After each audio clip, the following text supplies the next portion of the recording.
I pulled into the driveway of Tristan's house, heart swelling with excitement to surprise my sweet grandson Eli on his 8th birthday. Little did I know the surprise would be entirely mine, one that would shatter everything I thought I knew about my son and daughter-in-law. The doorbell went unanswered after several rings, so I tried the handle. Unlocked. "Hello? Tristan? Nadia?" I called out, letting myself inside.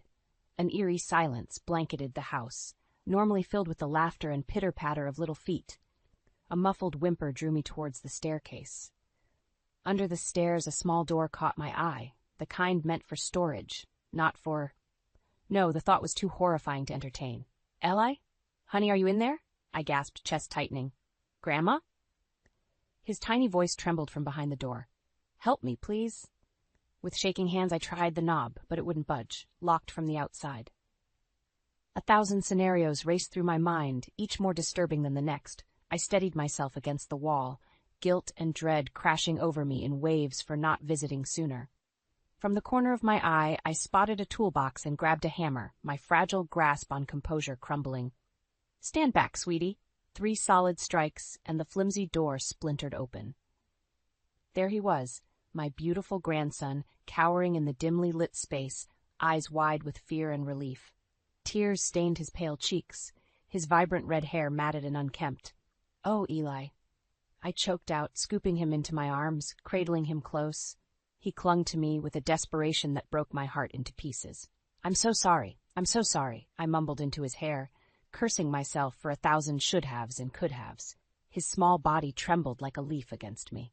Once the initial shock subsided, a burning rage replaced the sorrow. How could Tristan and Nadia do this? What kind of parents? No, what kind of human beings? "It's okay, honey, you're safe now," I assured him, doing my best to keep my tone even and soothing, despite the maelstrom within. "Can you tell me how long?" He shook his head fiercely, eyes squeezed shut as if to block out the memories. "Too long. Days, I think. I'd yell and bang, but they never came. Just slid food under sometimes." White-hot fury coursed through my veins, and I silently vowed to ensure Tristan and Nadia paid for this unforgivable cruelty towards their own flesh and blood. But first, I needed to get Eli out of this house of horrors. "Pack a bag. Anything you want to take with you. We're leaving." My tone brooked no argument. He nodded obediently, looking smaller and frailer than any child should. By the time I'd calmed down enough to call Tristan, the rage had crystallized into a cold, hard knot of determination in my gut. He picked up after several rings, utterly nonchalant, like he hadn't just committed one of the worst betrayals a parent could. "Hi, Mom. What's up?" Those 3 words, spoken so casually, were the spark that ignited my fury into an inferno. "What do you mean, what's up?" I snarled into the phone, my fury simmering just below the surface.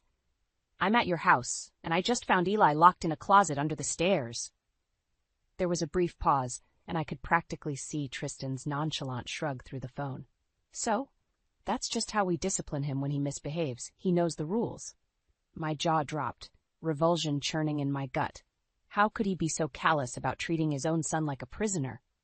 "You can't be serious, Tristan. He's just a little boy. Don't you dare try to tell me how to parent my own kid, Mom."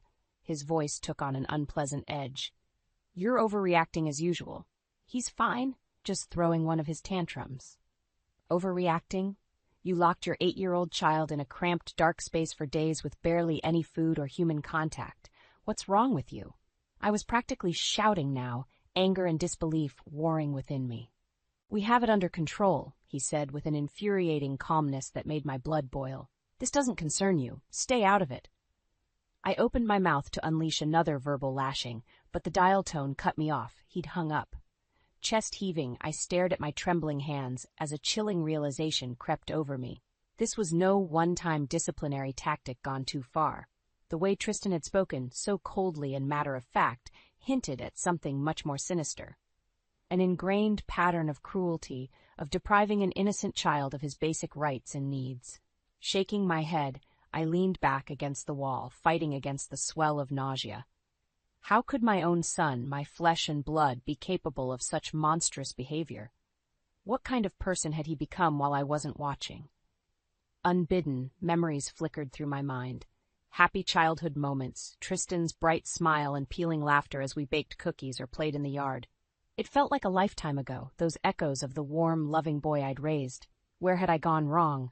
What had warped and twisted him into this shell of a man?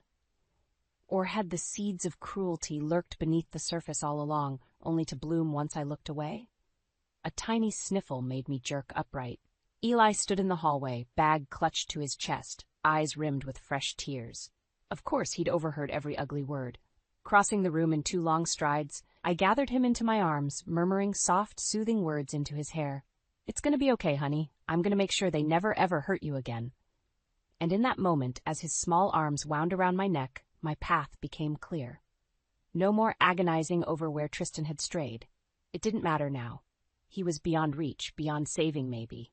But Eli, that sweet, innocent little boy, still had a chance at a decent life. A life full of kindness, love, and stability that every child deserved.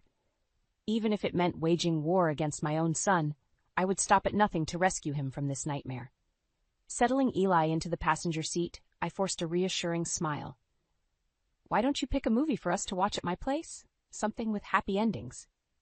He nodded, mustering up a watery grin that tugged at my heart. In that moment, I made a silent vow. By the time we reached our happy ending, Tristan would face the consequences for his unforgivable crimes. No matter what it took, I would make sure of it. The drive back to my place was a blur, my mind spinning with half-formed plans of how to handle the situation with Tristan and Nadia. One thing was certain, I couldn't take them on alone. I needed allies. My first call was to Dale, my estranged husband. We'd fallen out of touch over the years, our marriage slowly eroding until the distance became a chasm. But he was still Eli's grandfather, and I had to hope some shred of paternal instinct remained. "Dale, it's Lorraine," I said when he picked up, trying to keep my tone neutral. "I need your help with something." There was a pregnant pause, then a resigned sigh. "What is it this time?" Clenching my jaw, I willed myself to remain calm. "It's about Eli, our grandson." That seemed to get his attention. "Go on." The words came tumbling out in a breathless rush. Eli's captivity, Tristan's shocking dismissal of it all, my own fears for the boy's well-being. To his credit, Dale listened in stone-faced silence until I finally trailed off. "You're telling me our son had his own kid locked up, like some kind of prisoner?" His voice was dangerously low. "Yes." I glanced over at Eli, slumped against the window in an exhausted sleep. And judging by how casual Tristan was about it, I don't think this was the first time. Another heavy pause then. "That's it. I'm calling the cops. We'll have those 2 psychos arrested for child endangerment." "Wait," I cut him off sharply. As satisfying as that idea was, it felt too rash, too risky. "We can't go to the authorities until we have rock-solid proof. You know how the system can fail kids." "So what do you suggest?" My gaze settled on Eli's sleeping form, and a steely resolve solidified within me. "We need to investigate on our own first. Figure out exactly what's going on and gather evidence of any wrongdoing, so it's airtight." "You want us to perform a full background check on our own son?" Dale sounded skeptical. "On both of them," I clarified grimly. "There has to be some explanation for why they're treating Eli so horrendously. We find that, we'll get to the bottom of this whole mess." A heavy silence then. "Fine, but not because I care about that boy's welfare anymore." His voice dripped with disdain. "Just because he's my grandson, you know, bloodline and all that?" I bristled at his callousness, but bit back a scathing retort. I'd deal with Dale's indifference towards Eli later. For now, I had to play along if I wanted a hope of gaining his help. "Okay then, we start digging into their lives first thing tomorrow. Finances, personal records, everything. No stone left unturned." Dale grunted in assent. "And if we find anything?" A burst of vindictive satisfaction surged through me. "Then we make them pay." The next few days passed by in a whirlwind of information gathering. Between my tenacious research skills and Dale's business connections, we slowly unpicked every tangled thread of Tristan and Nadia's lives. Their finances were in shambles, racked with debt and comic strings of bad investments. A large portion of debt seemed tied to Nadia's previous marriage, which ended messily and likely cost a small fortune in legal fees. Speaking of her ex, I made a point to track him down. The details he shared painted an ugly picture of Nadia's past, accusations of infidelity, substance abuse, even violence. Could she still be clinging to those toxic patterns? As for Tristan, there were signs of shady business dealings and despicable con artistry. Several former employers and partners had fallen victim to his schemes over the years. Had he been grooming Eli as his next payday? You think they've been stealing from the kid? Dale wondered grimly when I shared my suspicions. Seems like the type of lowlife move they'd pull. I clenched my jaw, a wave of nausea crashing over me. The more I learned, the more monstrous my own son and daughter-in-law became. Raking a hand through my hair, I turned to face Dale with a look of grim determination. Well, we can't let them get away with it any longer. It's time we put an end to their sick games. With our findings laid out before us, Dale and I began plotting our next moves. We had more than enough damning evidence against Tristan and Nadia. Now it was a matter of using it effectively. We could release it all to the media, let them crucify those two jackals in the court of public opinion, Dale suggested with relish. I shook my head, worrying my bottom lip. As satisfying as that would be, we can't. Not yet. It would just put Eli in the crosshairs and make him the victim all over again. Then what? Take it to the cops like I originally suggested? Exhaling slowly, I considered our options. Going through official channels could mean months of legal red tape and he said, she said battles. Meanwhile, Eli would suffer. No, we needed a surefire way to take them down swiftly while securing his safety, a way to force their hand and back them into a corner with no escape. I have a friend, I began slowly. From law school, Martha Wilkins. She's made a career handling cases just like this one. Crooked parents trying to milk their kids' inheritance, neglect, you name it. Understanding dawned in Dale's eyes. So you'll get this hotshot lawyer lady to put the screws to Tristan and Nadia? Air all their dirty laundry in court? Among other things, I replied cryptically. Help me gather up all the paperwork. I'll set up a meeting with Martha for tomorrow. Martha's office was as sleek and professional as I remembered, though her warm smile and sharp eyes were the same as ever. Lorraine, it's been too long. She enveloped me in a brief hug before guiding us to a pair of leather chairs. Though I must say, I wish our reunion was under better circumstances. With a sigh, I waved a hand at the boxes of files surrounding us. That's an understatement. Take a look at what we've uncovered about my son and daughter-in-law. For the next 2 hours, Martha pored over our findings with her trademark meticulous intensity. Her brow furrowed deeper with each new layer of depravity revealed, the financial deceptions, signs of blatant neglect, even the account from Nadia's ex-husband. I've heard of money-grubbing parents before, she muttered, shaking her head in disgust. But keeping their own child as a literal prisoner in the name of fleecing his trust fund? That's a new low, even for me. Unconsciously, my fists clenched in my lap. So you'll take the case? Do everything in your power to make sure Tristan and Nadia face the consequences? You don't even need to ask. Martha's expression was one of grim resolve. I'll call in every favor I can to push this through the courts at top speed. We'll bury those two beneath an avalanche of evidence before they know what hit them. She leaned back, fixing me with an intent look. But I'll need your help, too. As Eli's closest living relatives, your testimony and cooperation will be instrumental. I met her gaze steadily. Anything. I'll do whatever it takes to protect that boy. A ghost of a smile played across Martha's lips. That's what I wanted to hear. Over the next few weeks, a whirlwind of depositions, documentation, and strategy sessions consumed every free moment. Martha was ruthlessly efficient, anticipating every possible angle of defense Tristan and Nadia might attempt. At her urging, I took steps to be appointed as Eli's legal guardian, should we wrest him from their custody. It was a lengthy, draining process, but I gladly endured it all with the goal of giving him a stable home in sight. When at last the court date arrived, armed with a veritable armory of evidence, and flanked by Martha's wily paralegal team, I felt an odd sense of calm. The fireworks would come soon enough. Are you sure you want to do this today? Dale eyed me sidelong as we strode up the courthouse steps, Eli's small hand encased in mine. In front of the whole family, on his birthday of all days? My jaw set in a stubborn line. It has to be today. They've had this coming for too long. In truth, I'd chosen this date and venue very deliberately. Our entire extended clan would be gathered at Tristan and Nadia's place for Eli's 8th birthday party later.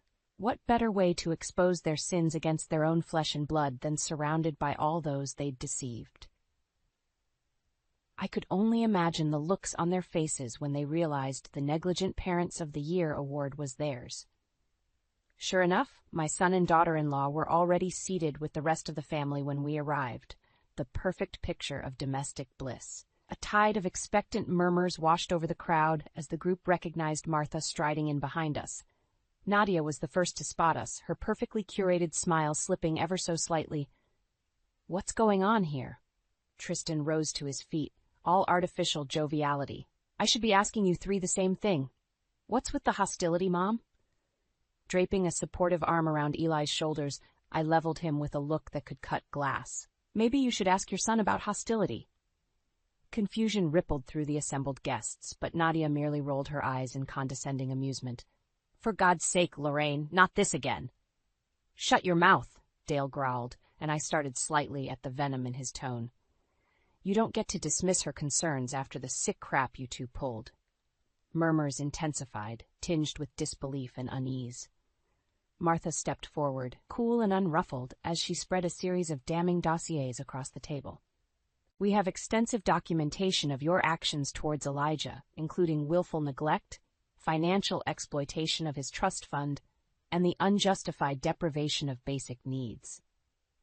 She gestured for silence as shocked gasps erupted around the room. "I'll skip the niceties and give you one opportunity to start making amends. Full custody of the boy will be transferred to Mrs. Hawthorne here immediately, pending the court's final ruling. You'll also repay every cent you siphoned from his accounts." There was a beat of stunned silence as the words sank in. Twin looks of abject horror twisted Tristan and Nadia's faces before morphing into snares of rage. "You've got to be freaking kidding me!" Tristan slammed his hands on the table, making several guests jump. "Just because Mom had some stupid delusions about our parenting? You're blowing this way out of proportion. Get off your high horses, both of you." Nadia jutted her chin haughtily, a studied mask of disdain falling into place to conceal her panic. "Our finances are none of your business, nor how we raise our son." My heart clenched at the way she refused to acknowledge Eli as her own. Martha arched an unimpressed eyebrow. "So I'll take that as a refusal to cooperate, then?" "You're damn right." Tristan looked about 2 seconds from vaulting over the table. "We don't have to listen to your self-righteous garbage." On the contrary. Another folder landed on the table with a thud, and the image of a familiar dingy room, harshly illuminated, filled the screen.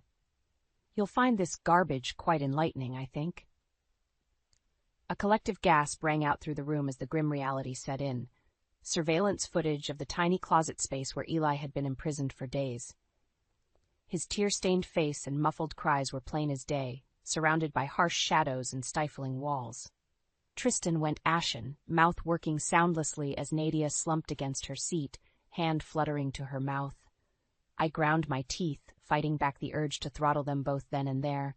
How dare they look so appalled now, after willingly inflicting such cruel conditions on their own child? The outrage poured forth from our friends and relatives in waves of angry shouting that drowned out all my instincts for vengeance.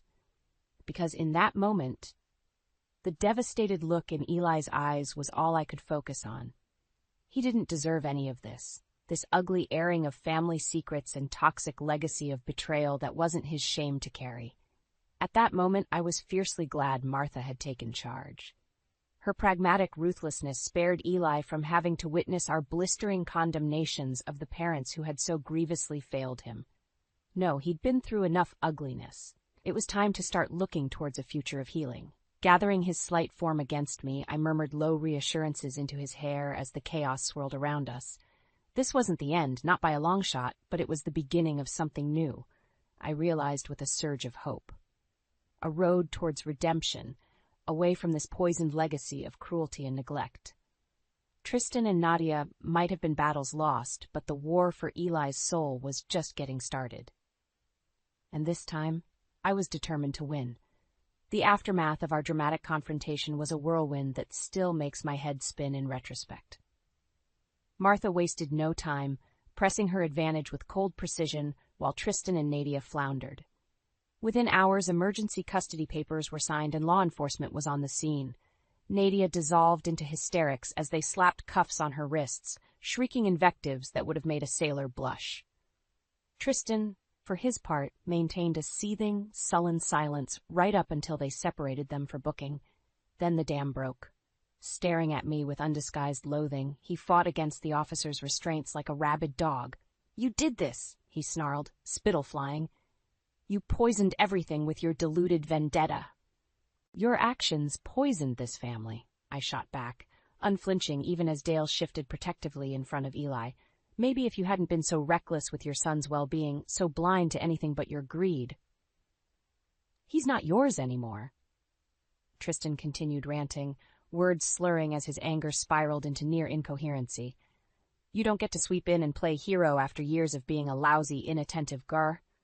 The backhanded blow caught him square across the jaw, snapping his head sideways with a meaty thwack. Even the officers gave Dale a wide berth as he towered over Tristan's crumpled form, chest heaving like a bellows. "Don't you dare talk about what kind of grandparent she is," he growled through gritted teeth. "When your own twisted minds led you to torment an innocent child for money." Silence fell, heavy as a pall. Tristan glared up at his father through a mask of bloody spittle and swelling flesh, the fight temporarily beaten out of him. With a last contemptuous sneer, Dale shouldered past the stunned officers and came to collect Eli and me. "You did the right thing," he murmured gruffly into my hair as we embraced, the closest to affection he could muster in that moment. "That boy's better off with anyone but those two excuses for human beings." I squeezed him fiercely, the adrenaline high from the confrontation, rapidly waning to leave me drained, yet perversely buoyed by our victory. It was done. Eli was finally truly safe. All that remained was ensuring he got the love and care he deserved going forward. And that, I silently vowed, was a battle I would fight with every last breath. With the initial crisis resolved, a strange sort of limbo settled over us in the following weeks. Though the custody papers granted me temporary guardianship of Eli, the road ahead remained fraught with challenges. I lost track of how many legal meetings, court dates, and blistering cross-examinations Martha put us through. Every shred of Tristan and Nadia's elaborate tangle of lies was meticulously unpicked, cauterized, and readied as exhibits. The fraud charges alone were damning, given the paper trail of diverted funds from Eli's trust account. But Martha assured me that the abuse charges, locking him away for days at a time, withholding food and necessities, would inevitably result in the maximum sentence. "The system doesn't take kindly to parents who view their own offspring as caged commodities," she said grimly. "We'll see they're made examples of." I could only nod, ignoring the unsettling relish in her tone. Personal feelings aside, Martha was a ruthless ally in this fight, and I wasn't about to argue with results. For his part, Eli remained a subdued shadow throughout the proceedings. Despite our best efforts, he shied away from counseling and group activities, haunted eyes downcast whenever Tristan or Nadia's names arose. "It's going to take time for those wounds to heal," Dale cautioned whenever I fretted over the boy's withdrawal. And rationally, I knew he was right. Overcoming the trauma and emotional scarring inflicted by one's own parents couldn't be undone overnight. But that comprehension did little to ease the mounting guilt and worry gnawing at my heart. Had I failed Eli by not recognizing the signs sooner? All these years of missing holidays and birthdays, could I ever make that up to him now? The answers didn't come easily. But bit by bit, through patience and stubborn determination on both our parts, the walls began to show hairline cracks. It started small. Eli timidly agreeing to color with me one quiet afternoon, while Dale watched his loud courtroom shows, as oblivious to our bonding as ever.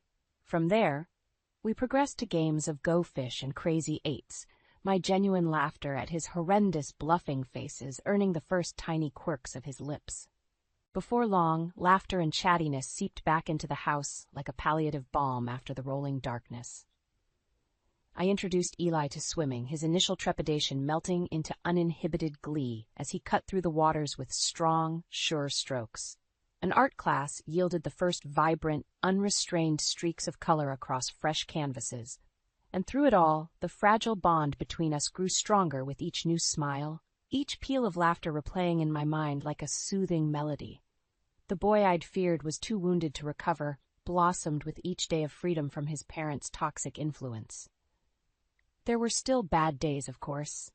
Triggers that sent Eli retreating into a pensive shell of himself for hours or even days at a time. But we weathered those storms together, side by side, and emerged stronger for it in the end. On one such day, the sun had long since set beyond the den's picture windows before Eli stirred from his hunched position on the couch. Rubbing his eyes, he shuffled over and wordlessly crawled into my lap, nestling against me in a contented silence.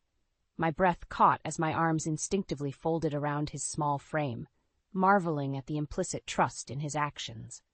Setting my chin atop his tousled curls, I let out a shaky sigh, gathering the shreds of composure that loneliness and fresh memories of Tristan's cruelty had frayed. In that moment, gently rocking my grandson, I could scarcely believe how far we'd come.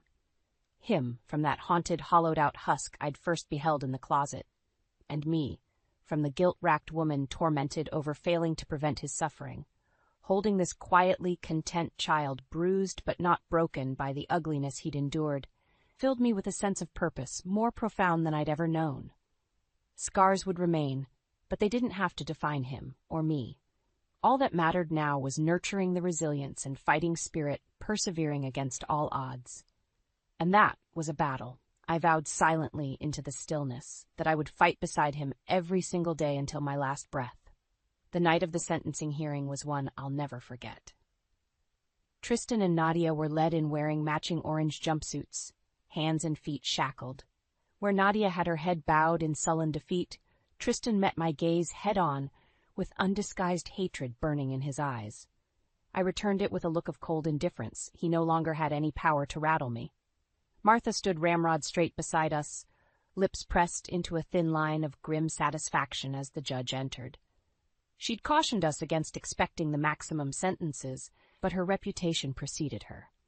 I had a feeling the so-called justice system wouldn't dare cross her. And I was right. After a mercifully brief recounting of the relevant facts, the hammer came down harder than I dared hope. For the crimes of child abuse, neglect, fraud, and embezzlement against a minor child's trust fund, I sentence you both to 15 years imprisonment with no possibility of parole. Nadia swayed on her feet as if struck, complexion going deathly pale. But my eyes were locked on Tristan, drinking in the dismay and impotent fury twisting his features into an ugly rictus. Additionally, you will be compelled to make full restitution of the stolen funds to Mr. Elijah Hawthorne upon your release. Failure to comply will result in an extension of your sentences. Martha's shark-like smile was triumphant as she caught my eye amid the courtroom din, mouthing, "I told you so." She'd played her gambit flawlessly, as always. Tristan was still yelling his outrage as he was hauled away, vitriol spewing from his lips. But the hatred in his eyes when they met mine burned itself into my memory, searing and indelible. I refused to give him the satisfaction of flinching away, because in the end, he and Nadia were the ones vanquished, beaten at their own twisted game by the family whose bond they tried to shatter. It was a lesson I hoped haunted their every waking moment behind bars. Eli watched the whole proceeding in numb silence. I ached to pull him close, to shield him from the ugliness being laid so cruelly bare. But he was no longer a scared little boy. He'd borne witness to the depths of human cruelty and prevailed through courage and resilience. This was closure, plain and simple. One last look at the monsters who'd tried so viciously to break him before leaving them behind forever. The drive home passed in a blur, none of us speaking. What words could encapsulate the profound shift this day signified? It was Eli who finally broke the heavy silence as we pulled up to the house, fixing me with those serious green eyes that had seen far too much darkness for one so young. "I'm glad it's really over," he murmured. "That they got what they deserved, you know." I reached across the bench seat to squeeze his hand. "Me too, honey. It's all over now." The days and weeks that followed were a whirlwind of press, legal wrangling, and celebration from friends and family over our hard-won justice. But the moment that stood out most vividly was Eli's first art show at his new school. He'd been champing at the bit to show me his latest masterpieces, brimming with the pride and excitement of any kid his age. And finally, on opening night, I got to bask in the brilliant splashes of color and rebirth he'd committed to canvas. Each one was a searing reflection of the journey that led us here. Dark, muted tones juxtaposed against explosions of vibrant life. Harsh lines fracturing then melding back together in a mosaic of regeneration. Wordless stories of tragedy and redemption laid bare in acrylic strokes, more poignant than any writer could capture. "That one there is how I felt for a long time," Eli explained, gripping my hand as we moved from canvas to canvas. His voice was contemplative, worlds away from the hollow echoes I'll never unhear from that closet. Scared, sad, like everything was cracking apart into pieces that I couldn't fix. He paused before a canvas emblazoned with a brilliant phoenix taking flight, wings unfurling in a blaze of crimson and gold. But this one is us now, rising up out of all the ugliness and hurt to start over, finding the color and beauty in life on the other side of the storm. Does that make sense? I pulled him close, blinking back tears of fierce pride and wonder at the resilient, insightful young man he was blossoming into. Another example of the tenacity with which new life can spring from unimaginable darkness. "It makes perfect sense," I murmured into his hair. Because in that moment, bathed in the kaleidoscopic rebirth of his art, I saw the first rays of the new dawn we'd both fought so hard to reach. And as I held him, surrounded by this latest rebirth, one truth became startlingly clear. We would meet each fresh challenge rise over the horizon together, standing united before whatever storms lay ahead. Mother and grandson soldiering onwards into the light.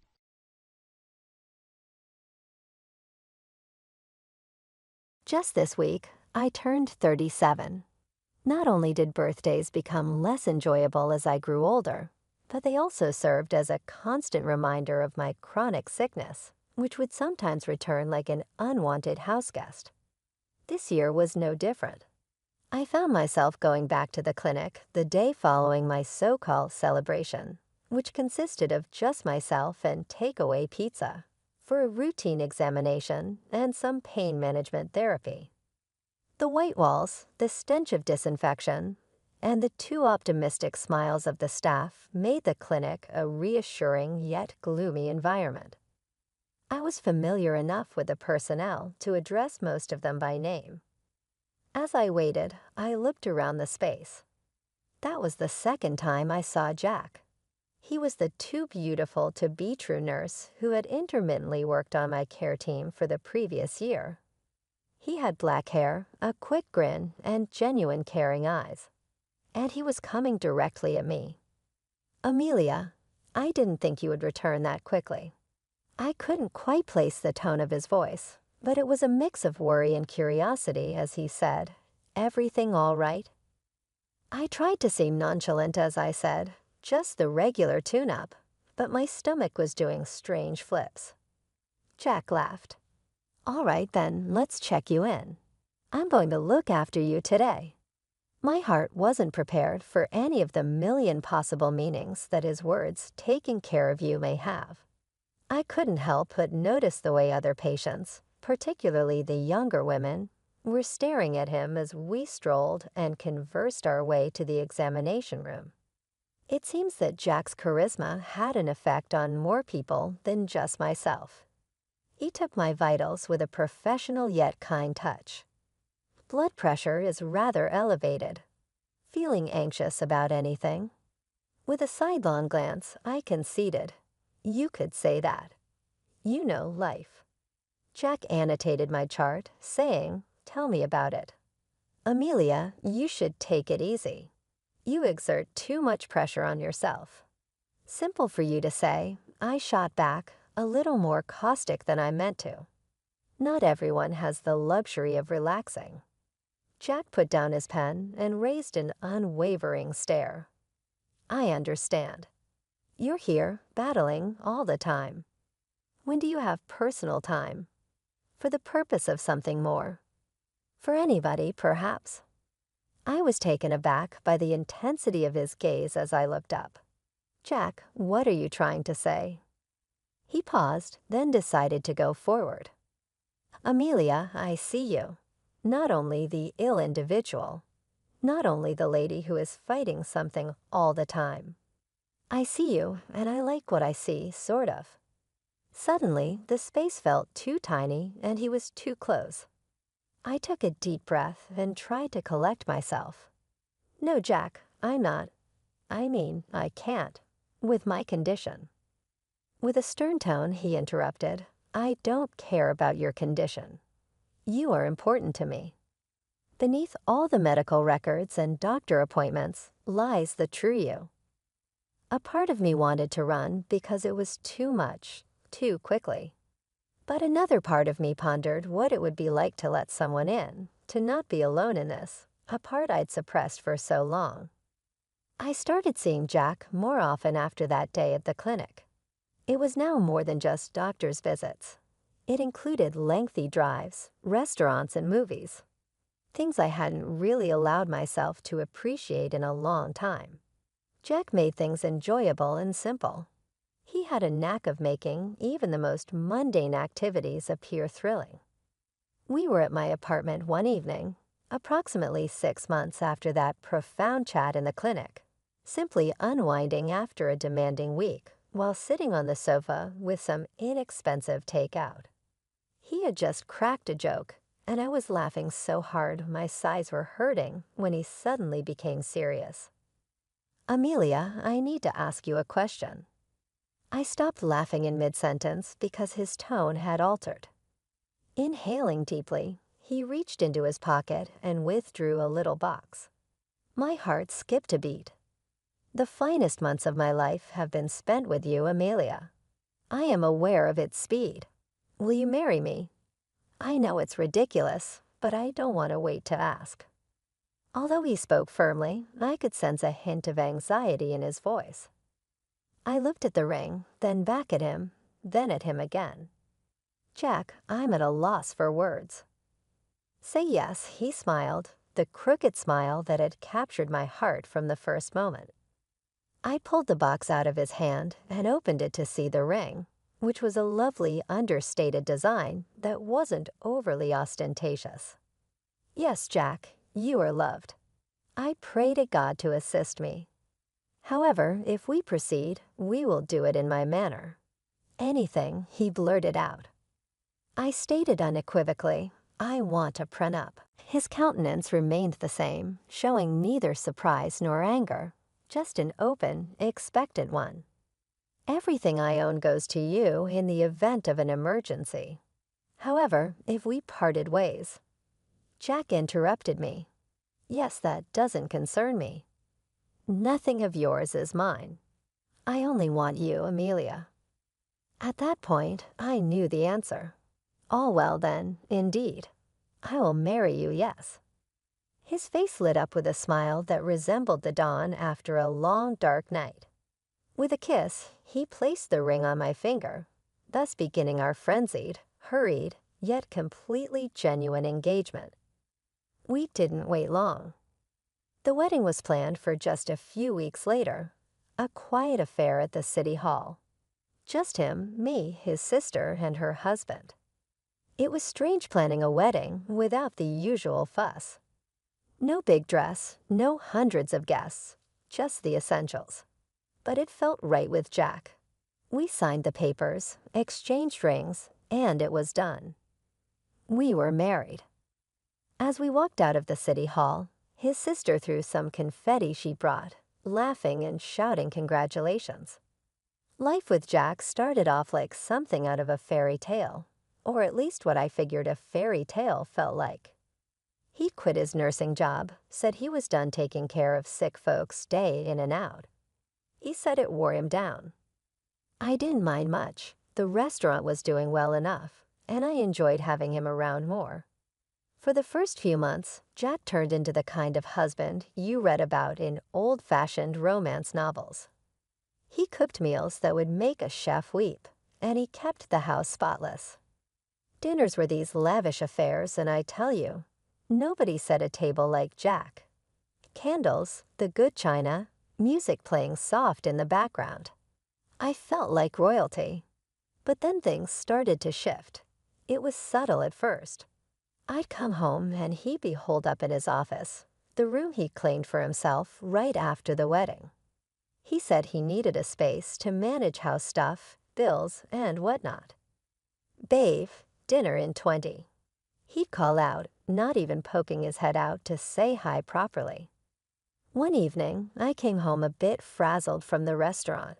It had been one of those days. The supplier messed up our order, the cook was late, and then a waitress quit mid-shift. I was in no mood for niceties. I walked in, expecting the usual dinner ready, table set, but Jack wasn't in his office. The house was quiet, too quiet. I wandered into the kitchen and found a note on the fridge. Ordered pizza to avoid cooking. Upstairs. That was it. No love, no see you in a bit. Nothing more than I expected. I tossed my bag on the counter, frustration bubbling up. The pizza arrived and I ate it cold, sitting right there in the kitchen all by myself. A couple of days later, I tried to talk to him about it. He was in his office again, door slightly ajar. I knocked, then pushed it open. He was on the computer, didn't even swivel around to look at me. "Hey, can we talk?" I asked, leaning against the doorframe.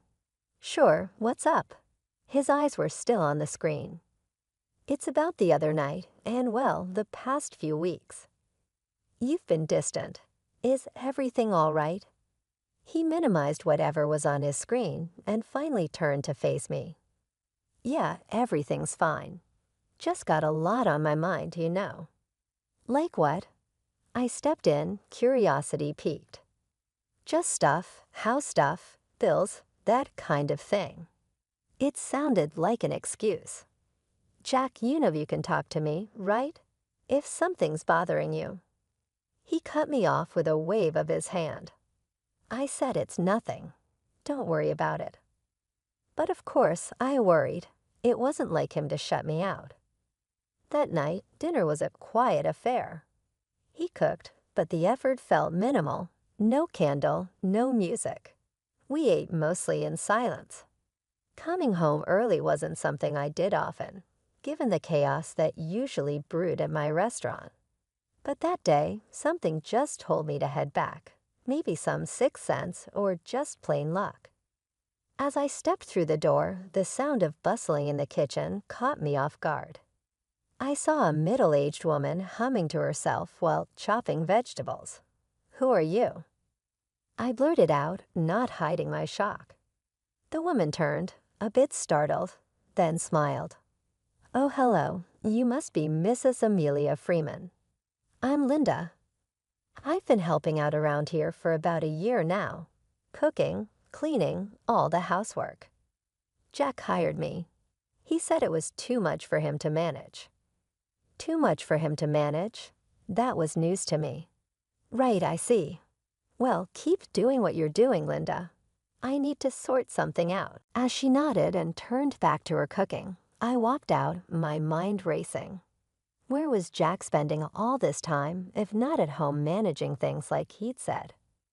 I needed answers, and I wasn't going to get them sitting around.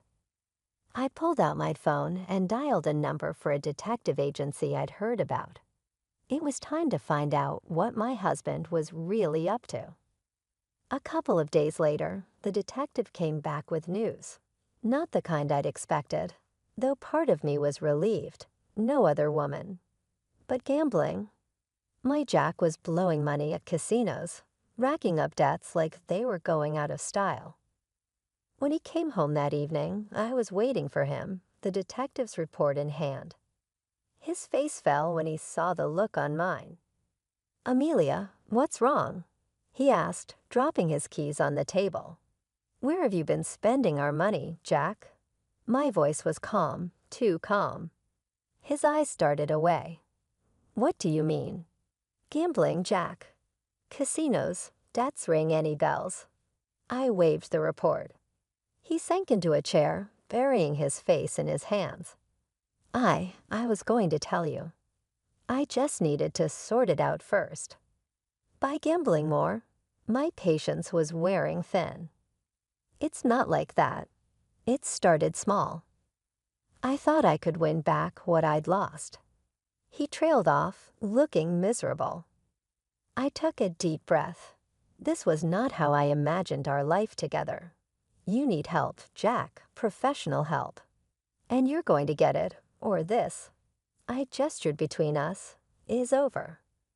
He looked up, eyes wet. I'll do anything, Amelia. Please, just help me this one time. I promise I'll stop. I'll get treatment. Fine, but I'm only doing this once. You're signing a receipt for every penny I pay to clear these debts, and you're getting treatment. I was firm, resolute. The next few weeks were a whirlwind. I paid off the debts totaling up to $60,000. He signed the receipt and started his treatment. It was tough seeing him struggle, but a part of me felt like we were finally getting somewhere, that maybe this nightmare was just a bump in our road together. A couple of months had passed since Jack's gambling issue had come to light, and with his recovery seemingly on track, life had started to settle into a sort of routine again. One night, while we were sitting on the couch watching some forgettable TV show, Jack turned to me with a look I couldn't quite read. Amelia, I've been thinking. Maybe it's time we thought about having a kid, he said, his voice careful, searching mine for a reaction. I felt a cold knot form in my stomach. We had talked about this before, long before we got married, and he knew my condition. Jack, you know I can't. My doctors have always been clear about the risks. Pregnancy could kill me. My body wouldn't handle it.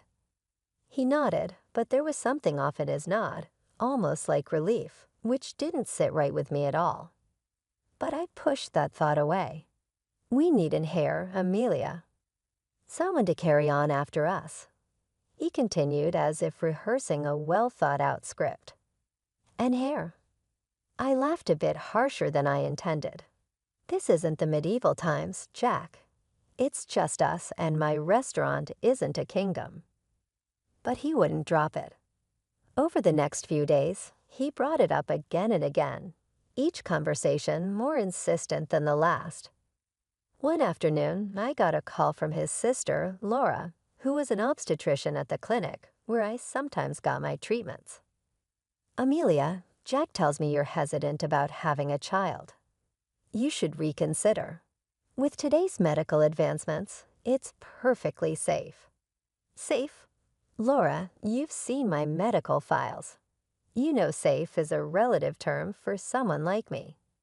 I was standing in the middle of my kitchen, phone pressed hard against my ear, trying to keep my voice steady. Everyone thinks they're an exception. Sometimes you just have to think about more than just yourself. You're just being selfish, she snapped back. Selfish? Really? It's my life we're talking about, my health.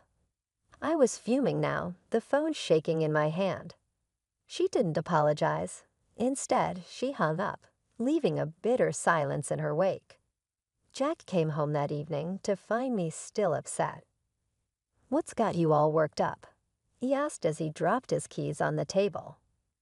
Your sister called. She's got opinions about us having a baby, I said, not meeting his eyes as I stirred the pot on the stove a bit more vigorously than necessary. We're married, Amelia. It's about what we both want, and I want a child. He was getting heated now, his words sharp. I want to live, Jack. That should matter more, I shot back. The argument spun in circles with no end. The next few weeks were filled with tension. Meals were silent affairs, and conversations were clipped. I could feel the wedge between us growing, turning into a chasm filled with unsaid words and frustrations. I remember that day like it was yesterday, clear and sunny, with a chill in the air. The kind that tells you something's off, but you can't put your finger on it. I got home earlier than usual, only to find the apartment bustling in a way that made my heart sink. There in the middle of my living room stood Jack, his sister Laura, her husband Mike, and a stack of boxes. Amelia, good. You're here, Laura said, her tone firm and cold, as if she was about to deliver a business report. "We're moving in. This is Jack's apartment, and you need to leave." I stared at them, my mind racing to catch up with the scene unfolding before me. "What are you talking about, Laura? This is my home." Jack stepped forward, his face set in a grim line I had never seen before. "Amelia, I can't do this anymore. You've been controlling and demeaning me for years. I've had enough." His words hit like a slap. Controlling? Demeaning? Jack, what in the world? "Yeah, Amelia, it's always been about what you want, what you need. I've been nothing but a servant here." He cut in, his voice rising with every word. "Cooking, cleaning, taking care of you. And in return, I get nothing but insults." Laura chimed in, her voice equally accusatory. "We've seen it, Mike and I, how you treat him." It's time Jack stood up for himself. Jack shoved a stack of papers toward me, his eyes gleaming with a mix of anger and something like triumph. "I filed for divorce, Amelia, and I'm seeking compensation for years of emotional labor and abuse. You'll hear from my lawyer." Instead of the outrage they expected, I felt a cold calm settle over me. I looked around at the apartment, at Jack and his co-conspirators, and I knew there was nothing left for me here. "All right, Jack, you'll hear from my lawyer too." Without another word, I went to our bedroom. No, my bedroom now, and began packing a suitcase. Within an hour, I was in my car, driving away from the apartment, from the light, and the people who had turned against me. I drove to the place I had always known would be my sanctuary if the world fell apart. The luxurious house in the elite cottage village with a specialized clinic nearby. This house, bought with the foresight of a future where I might need immediate and intensive care, represented my true safe haven. As I entered the gates of the village, the security guards nodded with recognition, a small comfort on a day filled with upheaval. Inside my house, I walked through the spacious sunlit rooms, each corner curated over the years to provide comfort and care, a stark contrast to the cold, calculated home I had just left. I laid down on the plush sofa, a piece chosen specifically for days when my body rebelled and demanded rest. Lying there, I couldn't help but feel a twisted gratitude towards Jack for showing his true colors before it was too late. I had prepared for a life of possible solitude from the very beginning, and now it was this foresight that comforted me. The tranquility of my new sanctuary was briefly interrupted a few days later by a frantic call from Jack. His voice was a mix of panic and rage. "You framed me, Amelia. This is all some sick game to you, isn't it?" he shouted as soon as I answered. I couldn't help but smile at the absurdity. "Jack, if you think there's something to talk about, come over. I'm not playing any games, but we can talk." I sent him my new address. The call ended, my voice stark against his tempest. When they arrived, Jack, Laura, and her husband Mike, the guards let them through, and I watched from my front porch as they stepped out of the car. Their expressions were comical, gaping at the expanse of my home as if they'd walked into a fairy tale. Jack regained his composure enough to confront me. "Your lawyer called. I have to pay rent for the apartment, $6,000 next month, because you sold it years ago. You planned this all along." I leaned against the doorframe, finding his agitation more tiresome than alarming. "Jack, that apartment was a rental property under a company I own. You assumed it was mine to live in, not to own." He sputtered, his face reddening. "But I put time into that place. I cared for it. I deserve compensation. And if you don't give me this house, I'll take you to court." Laura, ever the supporter, piped up, her voice shrill. "And why not? Look at it, Jack. She owes us, living in luxury while we got nothing but scraps." The next few weeks were filled with tension. Meals were silent affairs, and conversations were clipped. I could feel the wedge between us growing, turning into a chasm filled with unsaid words and frustrations. I remember that day like it was yesterday, clear and sunny, with a chill in the air. The kind that tells you something's off, but you can't put your finger on it. I got home earlier than usual, only to find the apartment bustling in a way that made my heart sink. There in the middle of my living room stood Jack, his sister Laura, her husband Mike, and a stack of boxes. "Amelia, good. You're here," Laura said, her tone firm and cold, as if she was about to deliver a business report. "We're moving in. This is Jack's apartment, and you need to leave." I stared at them, my mind racing to catch up with the scene unfolding before me. "What are you talking about, Laura? This is my home." Jack stepped forward, his face set in a grim line I had never seen before. "Amelia, I can't do this anymore. You've been controlling and demeaning me for years. I've had enough." His words hit like a slap. Controlling? Demeaning?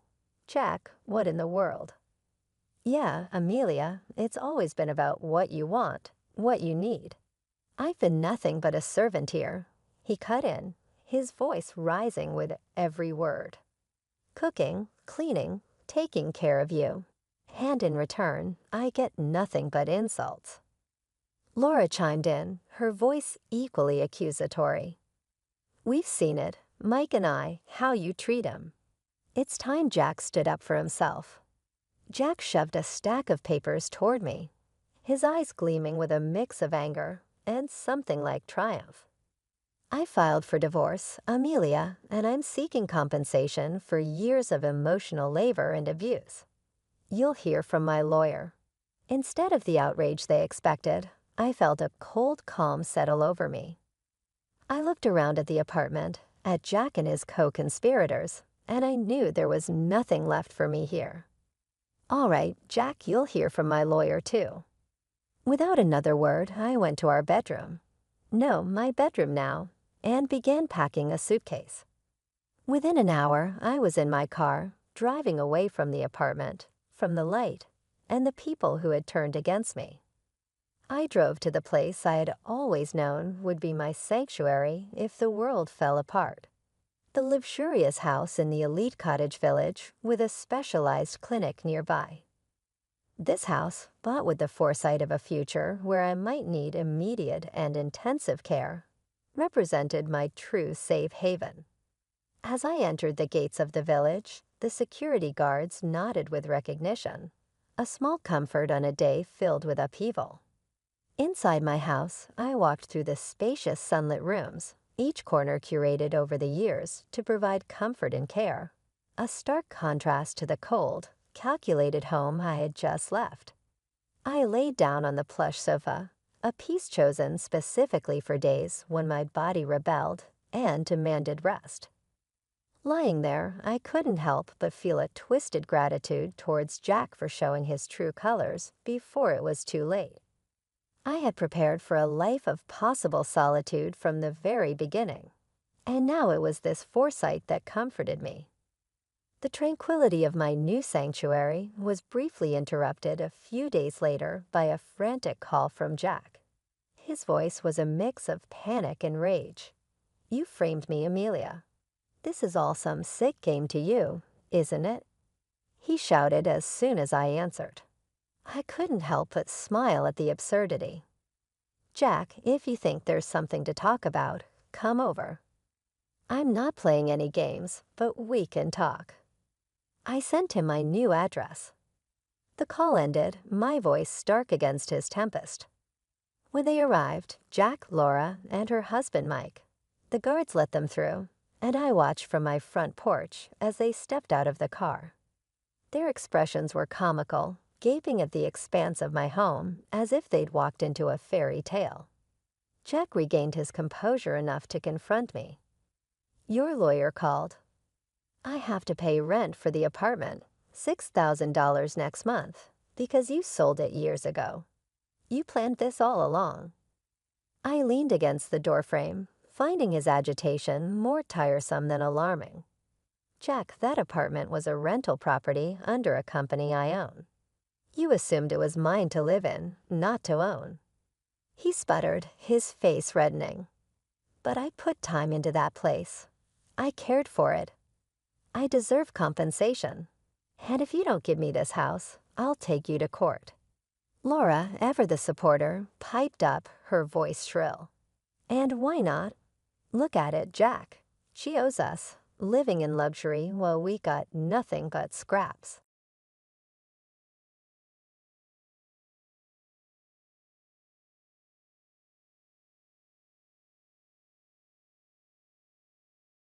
When I learned of the cancellation, I was shocked and expressed my fear in my voice. What do you mean there's been a cancellation? With a voice that betrayed both perplexity and urgent alarm, I asked. I was on the phone at work during my lunch break at the time, and I realized that I had accidentally said more than I meant to, so I quickly lowered my voice.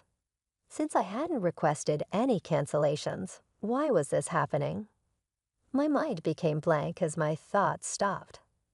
In sharp contrast to my growing worry, the insurance company woman on the other end of the call remained calm. According to our records, we received a cancellation request from you, and the procedure has already been completed, she calmly stated. Encouraged by my sister-in-law, Alice, an insurance agent, I had taken out a savings-type life insurance policy. Under pressure to fulfill her high sales goals, she had talked me into choosing a more expensive plan than what was generally offered in the market. I'm Betty, a 42-year-old office woman who shares an apartment with her young daughter and her husband. Everything about today was mayhem from the beginning. Henry, my husband, abruptly announced an overnight work trip and started hurriedly packing his things as soon as he got out of bed. As all of this was going on, our first-grader daughter Linda started crying because she couldn't find her arithmetic textbook. Because of her young age, Linda requires a lot of assistance, and her difficulties exacerbated the day's chaos.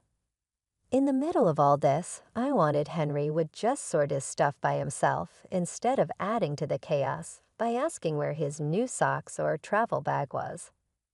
With Henry, this year has been very difficult, and I've been thinking about getting a divorce more often. I told Linda that I was upset that they hadn't prepared the night before, and she immediately apologized and offered her sincere regret. I apologize, Mom.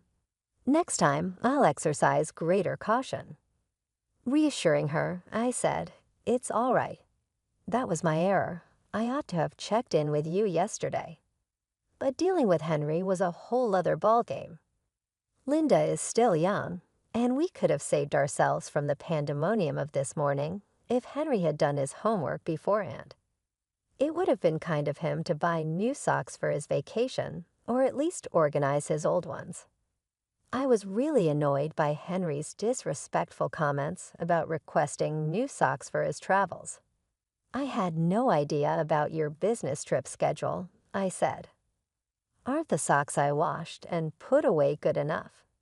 I thought it strange that he insisted on buying new socks for every trip, but I didn't voice my thoughts. Though he hadn't mentioned it, his work visits are rare, occurring perhaps once every several months, and this one had undoubtedly been planned well in advance.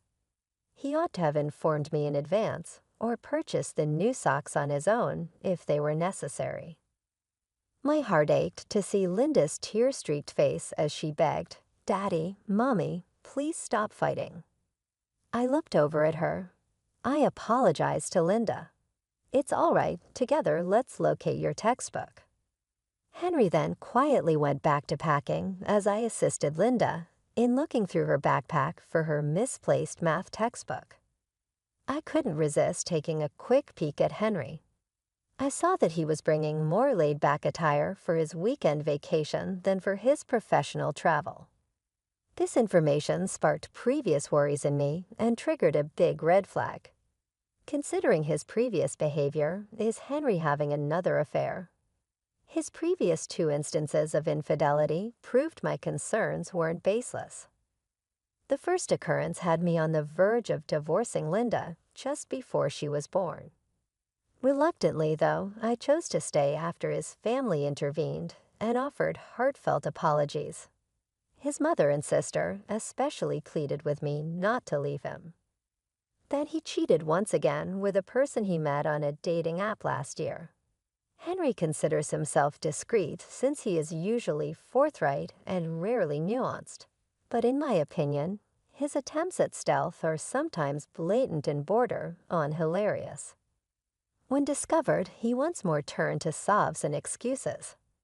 Knowing his customary arrogance, it was both heartbreaking and maddening to see him so modest. I was very clear then, one more mistake, and our marriage would end. As a precaution, I even had him sign preliminary divorce papers and move all our funds into my account. Despite my forgiveness, his lack of connection with Linda and his selfishness had completely destroyed my affections for him. For Linda's sake, I thought we should put off the divorce until she was older. Thank goodness, we immediately located Linda's arithmetic textbook, and she happily headed off to school. Alone with my unease from the morning, I decided not to make lunch and spent my break visiting a neighboring store. I spotted an insurance company advertisement there and realized my policy was about to get a bonus payment. These bonuses are huge incentives for me because of the hefty premiums I pay. I began thinking about what I could get Linda for a bonus, maybe a new fall wardrobe. I went to the bank to check my statement since I was feeling a little better and wanted to make sure the bonus had been deposited. I was shocked to see that the anticipated money was missing. Not only was the anticipated bonus absent from my bank account, but the insurance fee for this month had also not been withdrawn. At first, I was just perplexed by this difference. But remembering Henry and I's tumultuous talk about cancellations this morning, a terrible sensation started to creep in. I was so concerned that I called the insurance company to find out what was going on. I generally dealt with my insurance concerns through my sister-in-law Alice, but she was not in that day, so I spoke with another person. That's when the cancellation confusion came to light. The representative informed me that a cancellation payment had been processed, but I hadn't seen any funds in my account. She insisted that all the paperwork was correct and that the insurance company had adhered to proper procedures, subtly implying that the fault wasn't theirs if the policy was canceled without the owner's knowledge. Firmly, I clarified once again that I had no intention of canceling the policy. I'll follow up with Alice and my husband, but please double-check everything on your end as well, I requested. After making my point clear, I ended the call. Before I knew it, my lunch break was nearly over, and I realized I had neither the time nor the appetite to eat the lunch I had bought, as other concerns weighed heavily on my mind. Feeling the need to address this issue promptly, I informed my boss that I had to leave early and quickly wrapped up my remaining tasks, leaving the office ahead of schedule. I immediately called Henry, wondering if he was genuinely on a business trip or if something else was afoot. "Betty, why are you calling?" "I'm at work," Henry answered after a few rings, his voice tinged with irritation. However, in the background, I could hear lively music, casting doubt on his claim of being at work. "It's absurd that you think you can avoid getting caught," I said, my frustration evident. "Sorry to bother you, but my life insurance was canceled without my knowledge, and there's no record of any cancellation payment. Do you know anything about this? I'm considering contacting the police as it might be a scam." "Ha, calling the police?" Henry replied, then confessed. It was me.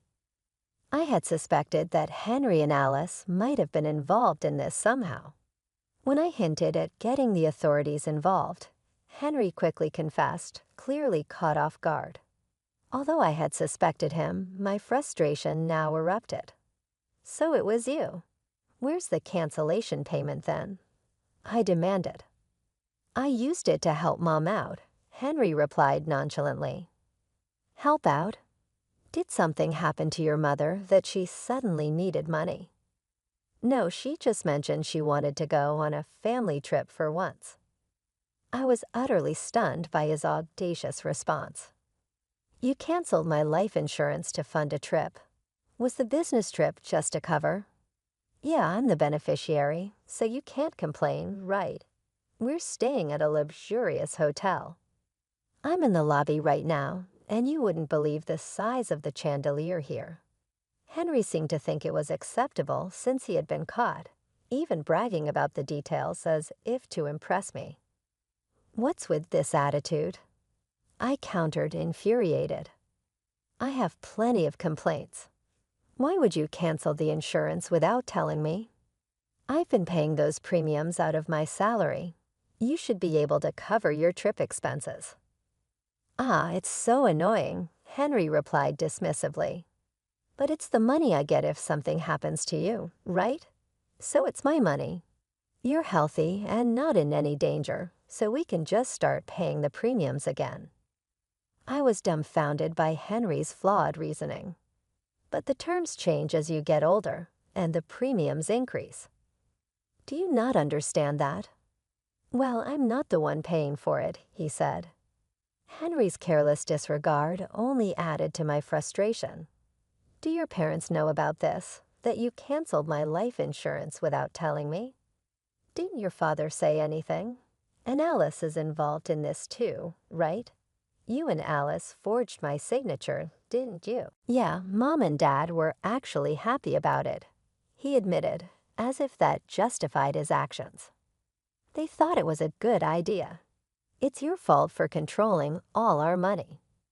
I just wanted to have fun for once, Henry argued, as if the situation was trivial. It's no big deal. We're on a family trip, and everyone's happy. That family includes your parents and Alice, right? Why aren't Linda and I included? Aren't we family too? I asked, my voice tinged with hurt and disbelief. Insurance is meant for emergencies. Henry, shouldn't you have discussed using it for a trip with me first? But you knew I would say no. You and Linda are always together. It's fine for me to spend time with my real family once in a while, he retorted. Plus, Alice was planning to sign you up for a new life insurance policy, so it's a win-win. I can't believe you're not embarrassed by these excuses. Almost like a child who didn't tell because he knew I'd object. That's exactly why you didn't tell me. You knew I'd be upset. It's so frustrating. If you're going to keep complaining, maybe I should just get a divorce. Henry continued, his tone unusually bold, perhaps bolstered by being at a tourist spot. Understood, I replied sharply before hanging up. Be prepared. I'm going to make sure Henry and his family face the consequences. I muttered to myself, my patience finally snapping. Henry had taken my forgiveness for granted too many times. Despite my threats of divorce, I had once thought my in-laws were decent people. Even though Alice had pressured me into an expensive life insurance policy, I believed she wasn't acting with malice. But decent people don't secretly cancel their daughter-in-law's life insurance to fund personal pleasures. Like husband, like family, I thought grimly. I was done with all of them. I went straight to visit the lawyer, clutching the divorce papers Henry had filled out earlier as if they were a talisman. I filed for divorce immediately. Afterward, I picked up Linda from after-school care. On our way home, I gently explained the situation to her. She was initially surprised, but I reassured her, emphasizing that our well-being was my top priority. Linda seemed to grasp the situation after I took the time to explain everything in detail. Once we arrived home, she asked, "So, Daddy isn't coming home anymore?" "He won't be home tonight because he's staying somewhere else." "We're getting divorced, so we'll be living apart," I answered her cautiously, trying to gauge her understanding and feelings. "Then let's start cleaning up now quickly," she suggested. "What's wrong?" I asked, a bit confused by her urgency. We're separated from Dad, right? Mom, you don't have to cry anymore. I hate it when Dad makes you upset, Linda explained. Did you always tell us to stop fighting because you were worried about me being sad? Of course, I admitted. I had planned to avoid divorce for Linda's sake, but it seemed she had been suppressing her true feelings all along. She often intervened in our arguments because she was concerned about me. Daddy never plays with me, even on his days off. When I try to talk to him, he just says, "Be quiet, go away." Like this morning, he only uses me to say mean things to you. I've been so sad. I love you, Mom. She smiled at me, and her smile warmed my heart. Seeing Linda's understanding of the situation and her resolve was heart-wrenching and brought tears to my eyes. Her insights into how Henry had prioritized himself over us both, and her fed-up stance, made it clear that she too was ready for a change. I understand, sweetheart. I'm sorry for putting you through such difficult times. From now on, it will be just the two of us, but I promise to take good care of you. I love you so much. Yay. Linda's joyful exclamation filled me with determination. I vowed never to let her feel sad again. While Linda worked on her homework beside me, I busied myself with tasks like consulting a lawyer and researching real estate agents and moving companies. I then reached out to my parents to discuss our next steps and gather their support, ensuring that Linda and I would have a strong network as we moved forward. When I explained the situation to my parents, their immediate response was, "Come back home right away." This way, Linda won't have to change schools. My father also offered to borrow a truck from a friend to help us move our things.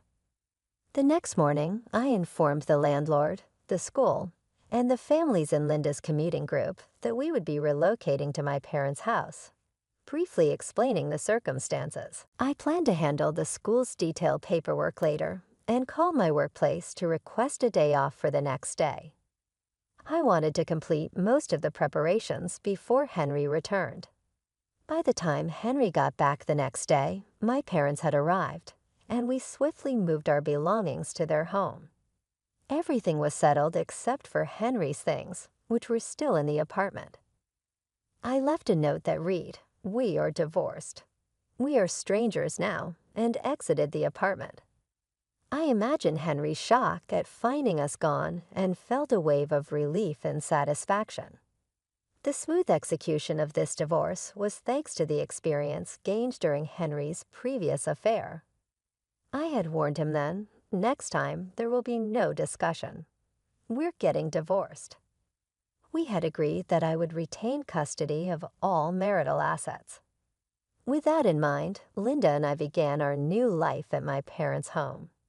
Later, my frantic mother-in-law called. She must have reached out because I had blocked Henry's number. Knowing Henry's tendency to cry easily, despite his usual bravado, I pictured him probably sobbing away. "What are you thinking, divorcing my son when he hasn't even cheated this time?" she yelled, her voice so loud it hurt my ears. I instinctively pulled the phone away from my ear. "Betty, it's not too late. Apologize to my son right now. He's been crying nonstop because he's so upset. Aren't you embarrassed to make such a fuss over this? Apologize." Me? Why? I was so taken aback by her words that I blurted out, "Who are you?" My mother-in-law clearly didn't expect such a response from me, and her words suddenly stopped. My own sharp response surprised me. "Well, yes, it's me, your mother-in-law. Come on, Betty, what's wrong with you? You're not losing your mind, are you? You're still young." "No, I only have one mother. Are you some kind of scam artist?" I replied half jokingly yet pointedly, not providing her with the acknowledgement she expected. Given that we were now divorced and effectively strangers, and considering their past actions, like canceling my life insurance without my permission. I saw no reason to engage in a serious conversation. It seemed fitting to maintain a somewhat detached demeanor. "Don't joke around, Betty. If you're going to act like this, we have our own ways of dealing with things," she warned, her voice seething with anger. "And what exactly can you do?" I countered, skepticism threading through my words. We agreed that if there was another issue, I'd get a divorce immediately.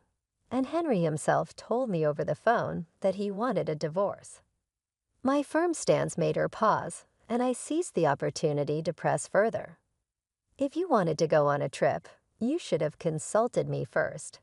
Instead, you committed a crime.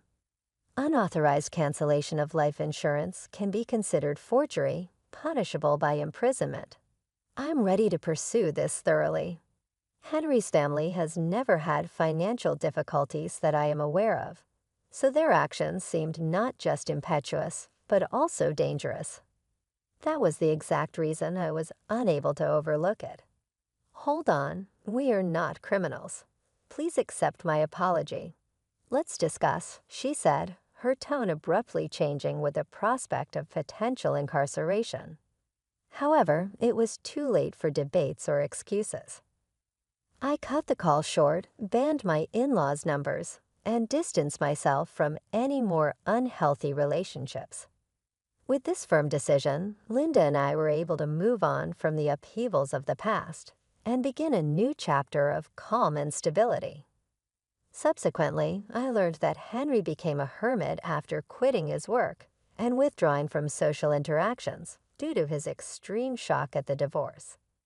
Regarding the life insurance fiasco, we were able to settle it outside of court using a mechanism intended for just these kinds of insurance conflicts. In the end, the insurance firm fired my sister-in-law, which even made the little press.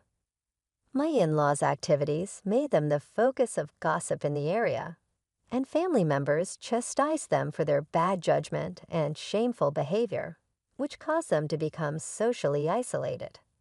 Henry and my sister-in-law didn't seem to be doing well financially, since they were both unemployed. At my parents' house, Linda and I were enjoying a contented and free existence. My daughter had faced difficulties as a result of the circumstance, but I remained dedicated to giving her the love and attention she deserved. With the love of my parents as our pillar, we were able to find stability and serenity in this new chapter of our life, and we were progressively starting again without the upheaval of the past.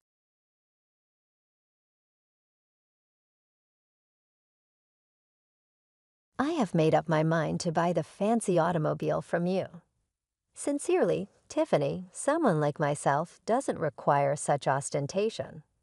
However, my parents have been considering purchasing a new vehicle, and this one could be the perfect match for them. I've seen a shift in Peter ever since we were married. He's become a more conceited person, even lusting after the fancy automobile my parents gave me. Honestly, I'm tired of it. Tiffany is my name. I'm 28 years old, and I went to college with Peter. It has been 3 years since our marriage. This Peter, on the other hand, is the social butterfly, loved by everybody, the complete reverse of me. I have few close pals and am more of an introvert. Our relationship took a surprising turn when it began. We grew close over common classes and study sessions at first. I wasn't expecting him to show interest in me, but I was so happy when he asked me out that I said yes without thinking twice. That marked the start of our partnership. Peter's charisma, his laid-back demeanor, and his commitment to his academics were what pulled me in.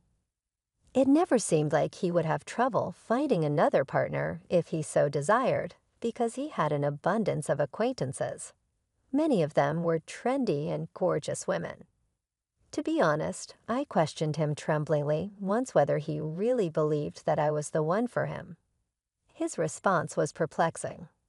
He inquired why I'd ever asked such a question, seeming shocked. I admitted that I was insecure a lot and that all I wanted to know was why he picked me.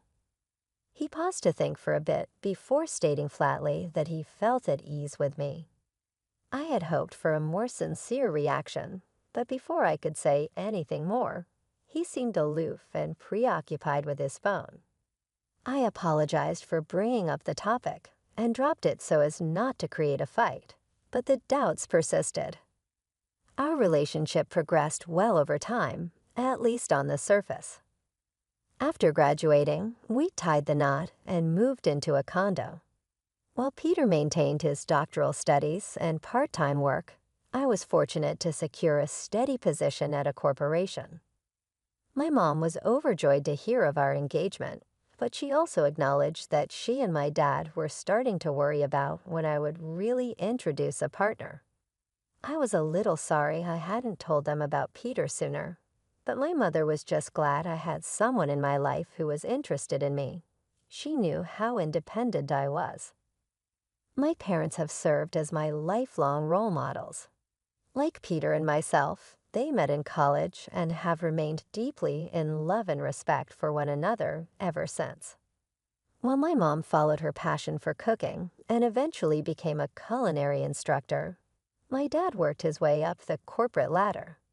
They have always encouraged one another's aspirations and appreciated one another's independence. I want to form a union much like theirs. Even though I came from a wealthy household, I've always cherished being independent. I didn't go to graduate school like Peter because of this. My goal was to become independent and establish my own life. My basic desire has always been to one day have a healthy marriage, children, and a household similar to the one I grew up in. It might seem simple, but for someone like me, it's a big objective. Things began to change when Peter and I moved in together. Peter did not make much of a financial contribution, even though he was still a graduate student and worked part-time. He dismissed my suggestion that he allocate a larger portion of his salary to our costs, adding, I do contribute. When we moved in together, didn't you say you would take care of the living expenses? His remarks unnerved me, Tiffany. Peter was very focused on his graduate studies since he had always dreamt of becoming a professor. But even though he pursued his goals, I felt like I was responsible for the majority of the debt. Given my steady employment, I had promised Peter he need not worry about money. So when he lashed back at me, I was at a loss for words and could only murmur a feeble assent. Peter gave a voice to a deep sigh. Tiffany, you wouldn't comprehend. The cost of attending graduate school is high. After a little pause, he said, besides, socializing is part of it too. Oh, and I need $11,000 for a research trip, he said, almost as an afterthought. Please lend it to me. I'll reimburse you afterwards. These kinds of requests increased in frequency, which put greater stress on our relationship.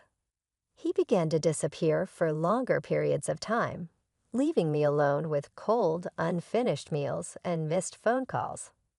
Upon his eventual return, which was frequently cheerful, I discovered that I had unexpectedly become forgiving. He'd suggest, hey Tiffany, remember you wanted to go somewhere.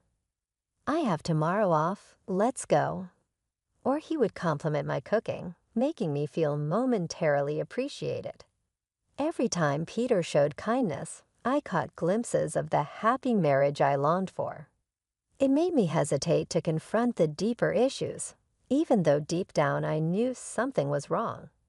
I felt increasingly lonely and anxious, trapped in a cycle of brief moments of joy followed by prolonged periods of solitude. I found myself unable to share these struggles with anyone, especially my parents, who were genuinely thrilled about our marriage. Even so, they must have sensed that something was off. I hadn't visited them in a while, and when I finally did, my dad suggested I stay for dinner. My mom prepared an elaborate meal to welcome me, and during the meal, my dad mentioned that Aunt Lori had recently visited. She wanted to see me, he said, describing her as spontaneous, ambitious, and fiercely independent, the same traits that had always defined her. "I'll reach out to her soon. Thanks, Dad," I replied, appreciating their subtle way of encouraging me to reconnect with family. As my dad reminisced about how much Lori cared for me, he smiled, recalling how she playfully teased that Peter had stolen me away, even though she had never intended to marry herself. Before I met Peter, Lori had been more of a confidant than an aunt. I could talk to her about things I couldn't discuss with my parents. She understood me on a deeper level and had always been there to support me, especially in the beginning. I had always been too timid to discuss my relationship with Peter, especially with Lori, but now I felt eager to reconnect. A few days after visiting my parents, I met Lori at a cafe. She was as stylish as ever. As she looked over my outfit, she offered gentle advice. "You know, Tiffany, marriage is just the beginning of a lifelong journey for a woman. You should always feel confident and attractive, no matter what. Your clothes can make a big difference, so don't forget to take care of yourself." With a graceful smile, she took a sip of her tea, realizing how much I had neglected my own interests. I apologized for not keeping in touch. Lori chuckled and said, "That's typical of you, Tiffany. It's good to be honest and serious, but being too timid often comes from a lack of experience. Still, I was thrilled when I heard you found someone special. I thought, finally, Tiffany is taking a step forward." It had been ages since I spent time with someone on a day off, and the weather was perfect, making our outing even more refreshing. We settled on the terrace, basking in the warm sunlight. In that tranquil moment, I felt comfortable enough to share my concerns with Lori. At first, I had believed that even someone as reserved as I could make a relationship work with Peter, but lately, doubts had been creeping in. Lori listened attentively, nodding empathetically without interrupting. When I finished, she asked softly, "I suppose you haven't mentioned any of this to your parents, have you?" "Tiffany, no," I admitted. "I even hesitated to tell you today. I didn't want to reveal my vulnerabilities to anyone. I thought I should be able to handle this on my own to prove that I can be truly independent. If Mom and Dad found out, they probably want me to move back home right away. I want to try and handle this by myself as much as I can." Lori respected my decision, not pushing the matter further, but she gently assured me, "If you ever need help, let me know. First, if my dear Tiffany asks, I'll be there for you, no matter where I am." A month later, my mom called me casually. "When you have time, could you come over? It's nothing urgent." Since I had the next day off, I decided to visit my parents. As I pulled up to my parents' house, I noticed a new car parked in the driveway. Excitement bubbled up inside me. "Dad, is this car new? Did you just get it? Can I take it for a spin?" I joked, my enthusiasm evident as I admired the sleek vehicle. "Don't worry about that," Dad said, smiling warmly. "This car is for you, Tiffany. Use it however you like. It'll come in handy." Mom added softly, "We saw this car in a TV commercial and remembered you said you liked it. So it's our gift to you. You've been having a tough time lately, and we wanted to cheer you up. If things get rough, just drive this and come home anytime." The SUV, from a renowned international brand, was a thoughtful gesture that filled me with a deep sense of support and freedom. Dad had even arranged a parking spot near my condo for the new SUV. Overwhelmed, I laughed in disbelief, struggling to comprehend the generosity of their gift. Later, as I drove downtown, I reached into my pocket, retrieved the car key, and pressed the button. The SUV's lights flashed brightly around me. It was then that I heard a familiar voice from behind. "What's with the new car?" Peter asked. I turned to see my husband, who hadn't been home for what felt like an eternity. His presence left me momentarily speechless. He looked at the car with a smug grin. I see a gift from your parents every time I faced Peter. I struggled to find my voice, but I was tired of feeling diminished. Peter, don't you care anymore? Do you even care about me? I managed to ask, summoning my courage. Peter's response was a bombshell. Are you just realizing this now?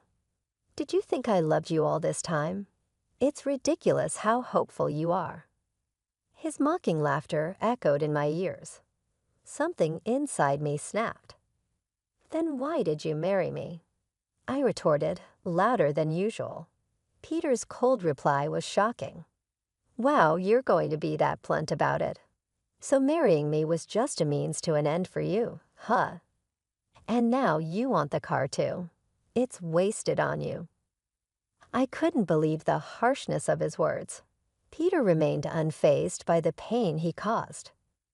With chilling indifference, he added, "You know we're getting a divorce. Without me, you'll never find another man. Think about it." With those cruel words, Peter left without a second glance, leaving me feeling both angry and heartbroken. My head pounded with a headache as I sat in the driver's seat, trying to calm myself. Eventually, I reached out to Aunt Lori for advice. After a few days of reflecting on the situation, I agreed to the divorce and moved back in with my parents. They welcomed me with open arms, and for a while, life felt peaceful again. However, that peace was short-lived. One afternoon, Peter showed up at my parents' house, accompanied by his parents.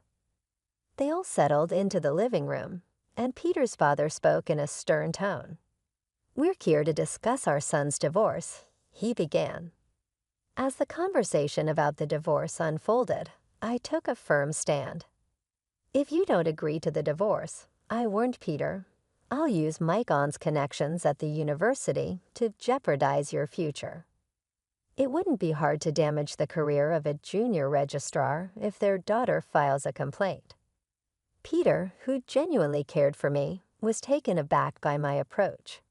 He felt my tactics were aggressive and intimidating, as if I was trying to force his hand. His father argued vehemently, we could easily contest the divorce. He said Tiffany, beneath her simple appearance, is manipulative and greedy. Poor Peter, I heard she even paid him to stay away. She must have entertained other men. We should take this to family court and claim Peter was coerced into this divorce. But if Tiffany were to make a genuine apology, maybe things could be different. For instance, if she gave up the car she's been driving, it might help smooth things over. Peter and his parents listened silently, absorbing his father's protests. Just then, the doorbell rang and my mom answered it. Aunt Lori walked in, appearing behind her. "Sorry I'm late," Lori said, joining the discussion. "How's it going?" Peter's family, who had met Lori only once at my wedding, was taken aback. "What are you doing here?" Peter's mother objected. "It's rude to barge in like this. We're in the middle of something." Lori remained unfazed. "You've heard about Peter's divorce, haven't you? How would an outsider like you know about this?" Peter's mother challenged. Lori continued, "I was informed by my brother earlier. I couldn't miss such an important moment for my dear niece." Peter's mother retorted, "You're probably here to stop the divorce or for money. Are you still going to make accusations after seeing this?" Without missing a beat, Lori pulled out a stack of documents from her bag and laid them out on the table for everyone to see. "I hired a private detective to look into this," she revealed. "It turns out Peter has been cheating on Tiffany with multiple women. He hardly came home because of it, taking advantage of Tiffany's kindness and even asking her for money." The revelation left everyone in stunned silence, and the tone of the meeting shifted dramatically as everyone processed the gravity of Lori's findings. I was deeply immersed in my university research, so when I did make it home, We spent time together sharing meals and going on trips. To the outside world, we appeared like any other married couple. "Say something, Tiffany," Peter pleaded, his voice tinged with desperation. "You don't need to defend yourself," his father quickly reassured him. "We'll handle this. It's not your fault." "That's right," Peter's mother added. "These documents, from who knows where, are surely fabricated. Our Peter would never engage in such acts. He's a kind, outstanding son, kind to his parents." "Maybe," Aunt Lori interjected sharply, "but it seems his kindness doesn't extend beyond that." Beneath her calm demeanor, Aunt Lori was resolute. She pulled out a photograph from the stack of documents. "I was at a hotel for a business meeting recently and saw William there with another woman, looking quite cozy. I had the detective look into William as well, and the results were just as I suspected. Do you understand now?" Peter's mother's face went pale as she grabbed the documents and examined them closely. "What is this, William? How long has this been going on? It's all lies, isn't it?" "Kayla, stop looking," William said, trying to snatch the documents from her, but it was too late. Kayla, visibly distraught, confronted William.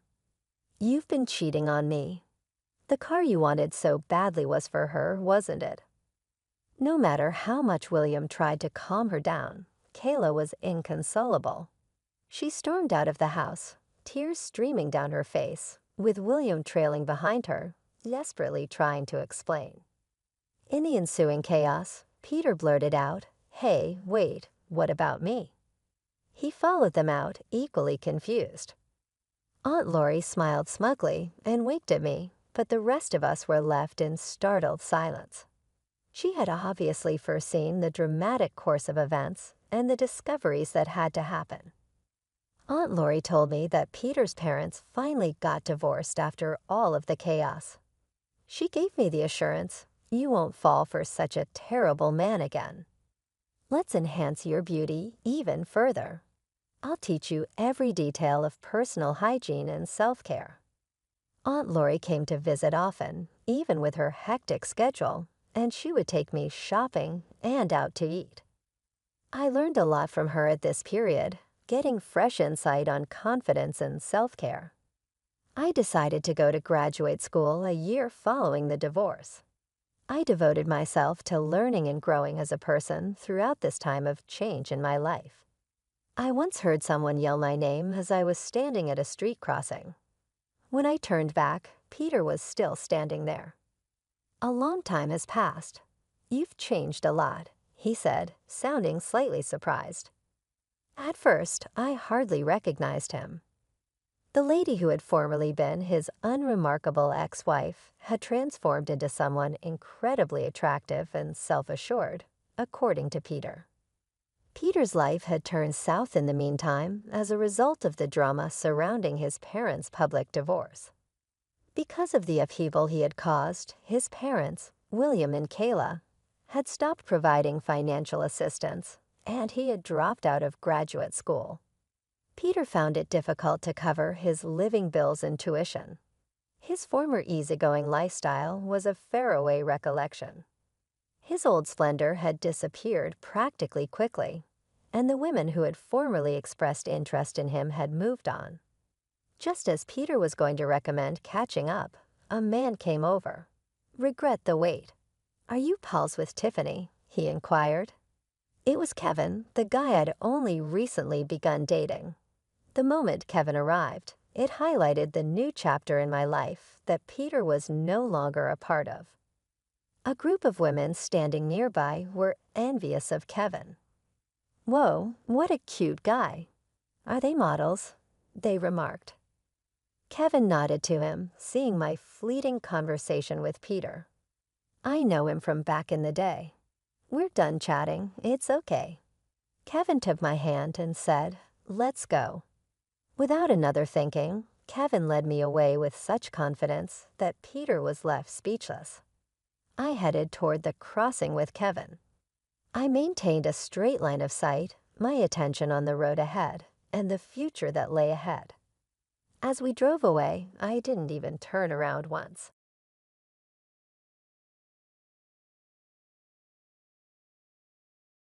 I'm Martha. A few weeks ago, my father, who had been battling illness, passed away. I wish I could have shown him his grandchildren. Such words escaped my lips, along with a sigh. I got married when I was 25. That was exactly 5 years ago. At my wedding, my father and I made a promise. I'll let you know first when I get pregnant. But that promise remained unfulfilled. That's about the only regret I have about my father. Since his illness was discovered a year ago, I've done everything I could for him. I regularly returned to my parents' home and visited the hospital with my mother.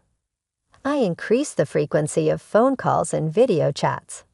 I did everything I could think of. Still, I can't help but wonder, could I have done more? I muttered. My mother, sitting next to me, reassured me, "You did well, Martha." Really? Yes, your father would be satisfied. Just then, my sister Portia returned and brought the lawyer. My sister entered the living room saying, so behind her was a man in his mid-40s. I assumed he was the lawyer, and he handed me his business card. I'm Samuel, the attorney. Thank you for coming. Please have a seat. Excuse me, then my mother guided the lawyer Samuel to his seat. As soon as he sat down, my sister blurted out, I heard from this lawyer that Dad left quite an inheritance. It's not all for you, Portia. I knew that. My sister, now in a bad mood, glared at me. I glared back. My sister and I don't get along.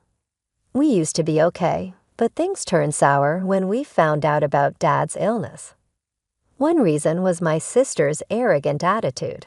No matter how many times I reached out, she never visited our father. Of course, I may have said it wrong. I might have been a bit harsh because I was worried about him, but her reaction was also a problem. You're not a child.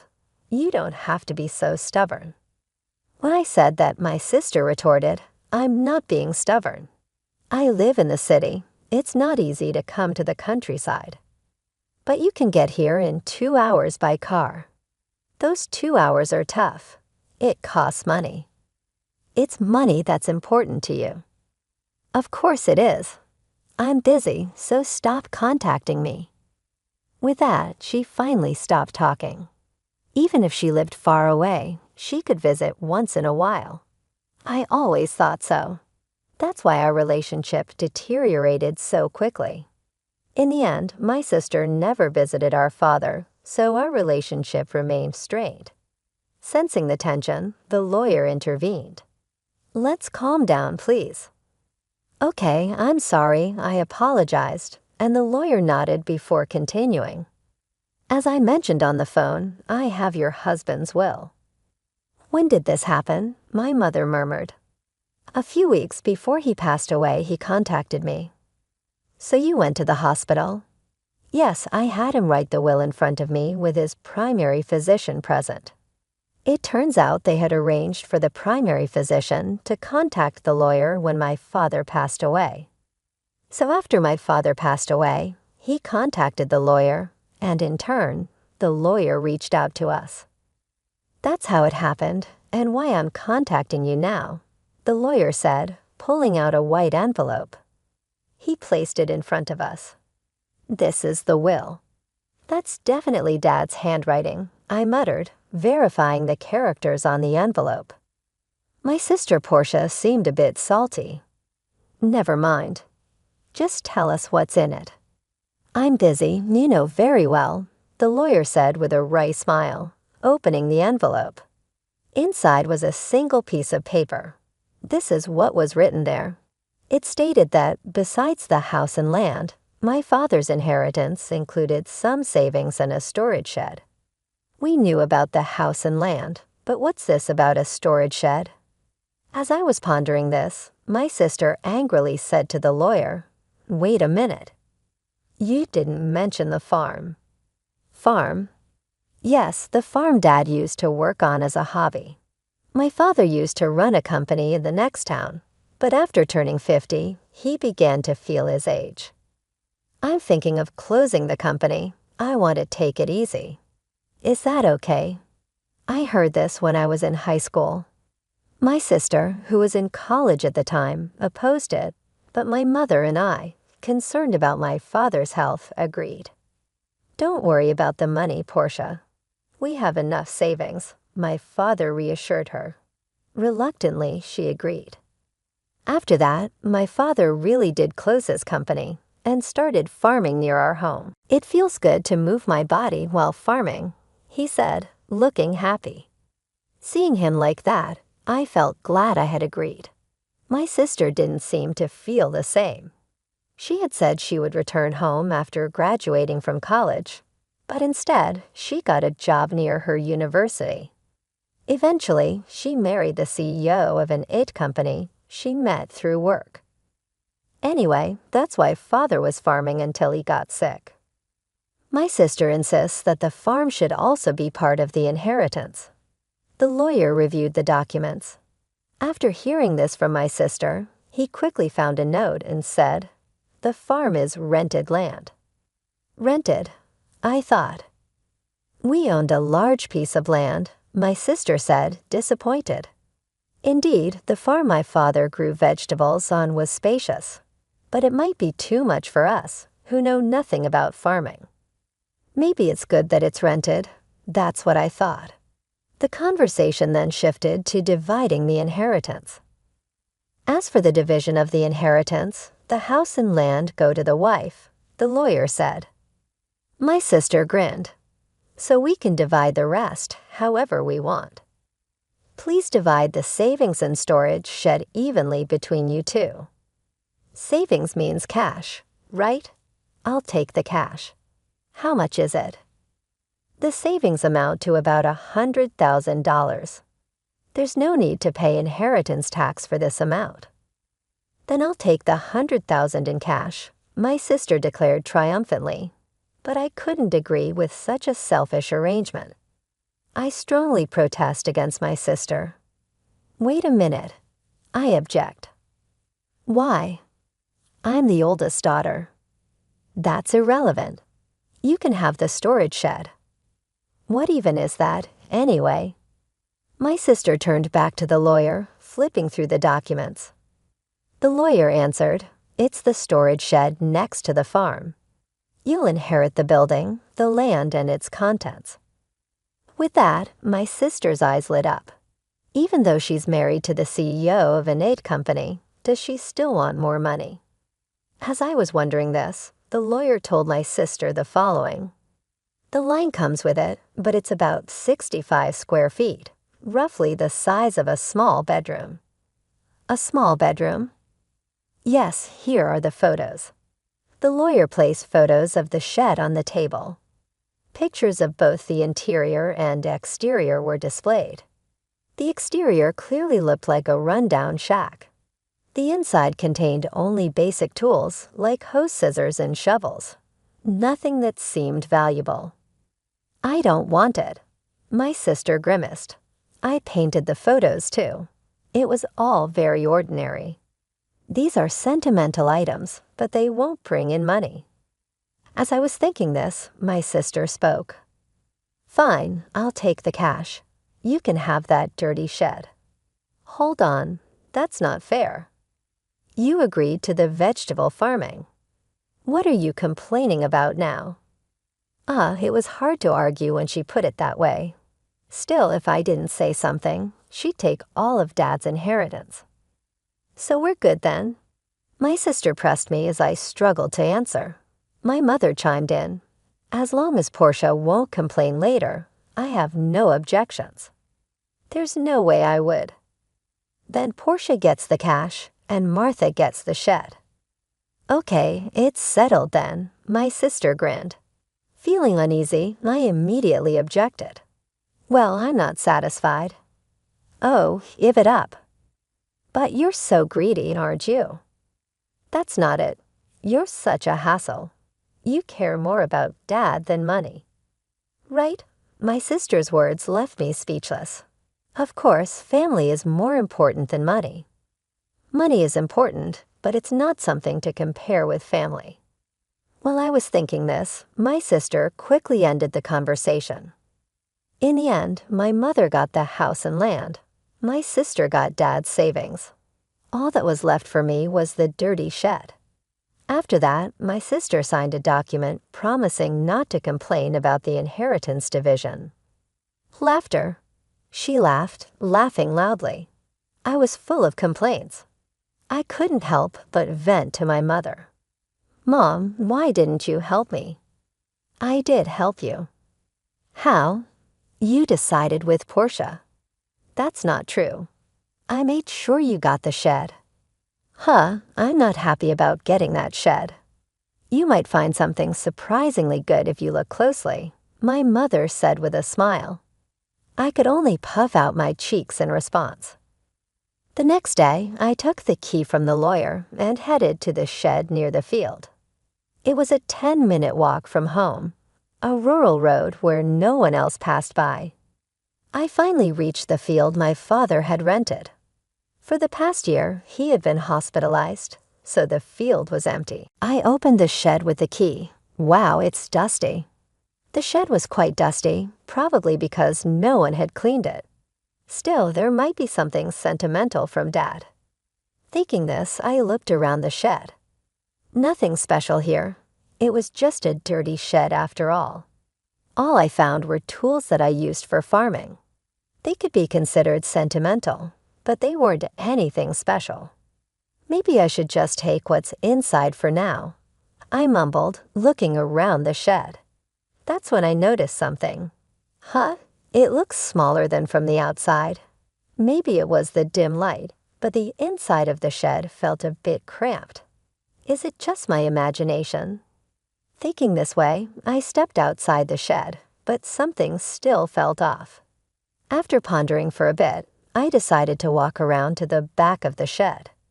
The backside was adjacent to a thicket of various trees. To my surprise, there was another door there. Wait, another entrance at the back. I gasped. When I looked from inside the shed, there was only a wall, meaning the only entrance was the door I had used. Yet from the back, there was a door. What's going on? I thought about it. A door on the back should be visible from inside too, but it wasn't. That meant there had to be a wall in between. In other words, there was a space accessible only from the back. The moment I realized this, I got excited. This must be Dad's surprise. Dad always loved surprises. He even surprised me on my birthdays. Memories flooded back, and I found myself tearing up. I quickly returned inside the shed and began searching for the back door key. If it was down, he would have hidden it somewhere in the shed. With that gut feeling, I rummaged through the shed. After a while, I found 2 keys hidden in the handle of a shovel. I went around to the back and tried one of the keys in the door. With a click, the door opened. What could be in here? The space inside was indeed cramped, only about 3 feet wide. A large safe stood alone in the space. Is this from Dad's company? I recognized the safe. It was the same one I saw in the corner of his office when I was a child. Nostalgic, I hugged the safe. This was a true memory of my father. I felt fulfilled. This alone made the inheritance worthwhile. But knowing Dad, this couldn't be the end. There's got to be more surprises, I muttered, and inserted the second key into the safe. With a slightly rusty sound, the safe opened. What? No way. The moment I saw the contents, I was stunned. Inside was an unexpected inheritance. What should I do? Oh, I have to tell Mom. I locked the safe and rushed to my mother. After explaining the situation to her, I called my husband. And with his help, we moved the safe from my parents' house. Then it hit me. The contents of the safe were undoubtedly Dad's. However, if it's part of my inheritance, including the shed, I might have to pay inheritance tax. Better get this checked out thoroughly. The contents of the safe were clearly valuable. I decided to consult the lawyer. Inheritance tax. For that, you should. According to the lawyer, it's better to consult a certified public accountant. So I got a referral to an accountant from a friend. I left all the complicated matters to that accountant. A year passed in this way. Just when I thought things had finally settled down, my sister showed up near my home. What brings you here all of a sudden? Well, I had some business at our parents' house. So you stopped by? Yeah, something like that. My sister's behavior was strange, funny, no matter how you look at it. Even if my home is close to our parents, it is still a 20-minute drive. We're not the kind of sisters who would casually visit, especially after the tension of Dad's inheritance. It's not a relationship that comes into play carelessly. I couldn't shake off my suspicion as I looked at her. Meanwhile, my sister, acting a bit nervous, asked, "Can I come in?" "Sure, but what's the matter?" "I have something to talk about," my sister said, forcing a smile. Reluctantly, I let my sister into the house. After I served some coffee, she started to fidget and then began to speak. "So did you win the lottery or something?" "What? No, I didn't." "Then did your husband get a bonus?" I tilted my head, puzzled. "I never buy lottery tickets because I'm not interested." My husband, who's a salaried worker, does get a holiday bonus, but it's not that time of year. What on earth is she talking about? Confused, I asked her directly, "Hey, what are you talking about?" Suddenly, my sister got angry. "What are you making fun of me?" "No, what are you talking about?" "Money, money. You have it, don't you?" "Money." "Yes, I heard about it." My sister began to speak excitedly. It was a story from a few days ago. Living in the city, my sister had run into our aunt by chance. The woman started the conversation like this. "I know how hard it's been for you since you lost your father. Are you doing okay?" "Yes, well, I visited him many times when he was sick." "Thank you. But you must be relieved, right? Getting such a big thank you gift." "Thank you gift?" "Yes. Your sister sent me a $500 gift card as a thank you for visiting him." "A gift card?" Needless to say, what caught my sister's attention was the gift card. Hearing that I had sent it, she was convinced I had come into some extra money. "You got a windfall, didn't you? Just admit it." My sister interrogated me. That's what this is about." I sighed. My sister didn't like my attitude and yelled, "What's with that attitude? Are you mocking me?" "No, it was a thank you gift." "So where did you get the money for it?" "That's what I want to know." "From the inheritance, remember. Inheritance." "Yes, I got the inheritance, so I sent thank you gifts to relatives who had helped us." Upon hearing this, my sister frowned. "All you got was that dirty shed." "Yes, that's true, but you can't sell that for money." "But there was a safe inside it. That's where the real inheritance was." A safe, real inheritance. I carefully explained to her about the watches in the safe. They were all valuable, collected by my father as a hobby during his lifetime. However, I didn't know their exact value. On the other hand, the remaining savings were about $100,000.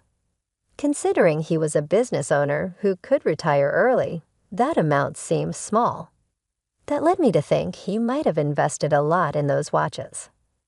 "If they're valuable, you'll have to pay inheritance tax," my mother had said after seeing the contents of the safe. "What should I do, Mom?"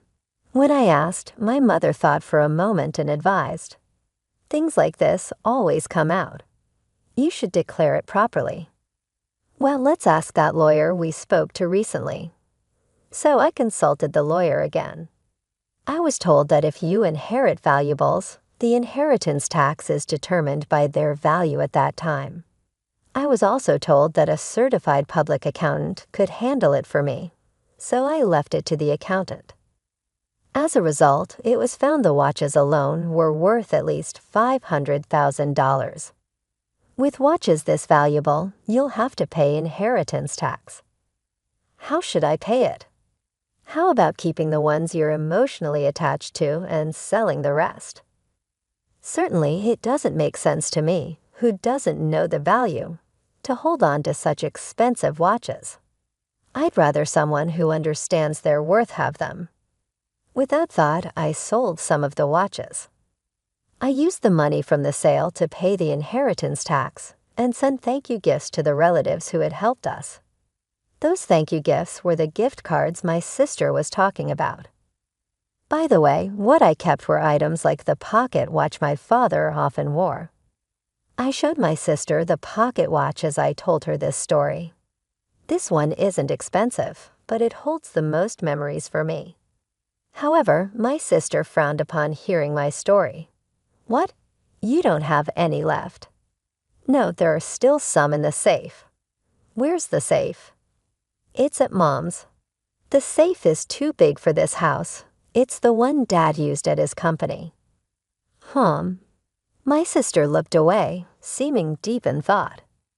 I felt uneasy seeing her like this, but right after that, she stood up and said, "I'm leaving. Now that I know where the money came from," and left. Considering how money-minded my sister is, I thought she might demand some of the money from the watch sales. I was relieved she left without making a fuss. However, in my relief, I forgot the unease I had felt earlier. My sister isn't that understanding. I had forgotten that I was reminded of this late that night when I got a call from my mother. "Martha, it's urgent. Come over right away." What happened? It's just really bad. My mother was frantic and unclear. My husband and I rushed to my mother's house. As we approached, we noticed something strange.